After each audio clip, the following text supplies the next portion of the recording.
Jiten? Jiten, anak? Ano po, ma? Pakainin mo nga yung 2 baboy natin.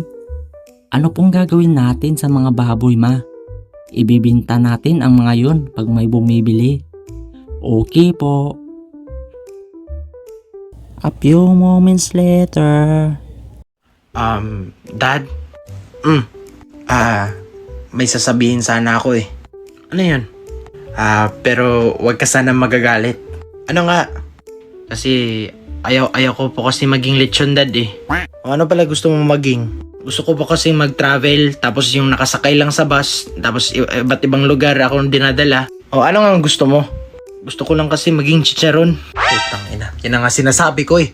Pero Dad, please, huwag mo ako madad-dad. Hindi kita anak. But Dad, that's what I want. Hindi ka pa nahihiya sa pamilya natin? Yung nanay mo lechon, earning thousands. Yung auntie mo isa nasa London, nagiging actress na, Peppa Pig. Anong pakialam ko sa kanila, Dad? Pangarap nila yun. Tangina, I marinated you for years. And sasabihin mo na magiging chicharon ka lang? Hindi ka nasasama sa mga ate mo na barbecue na sila?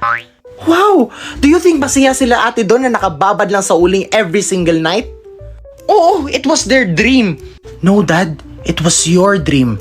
Mas mabenta pa nga yung mga isaw doon eh. At least marami silang pera. Ngayon na naman siya, pera. E di sana naging piggy bank ka na lang.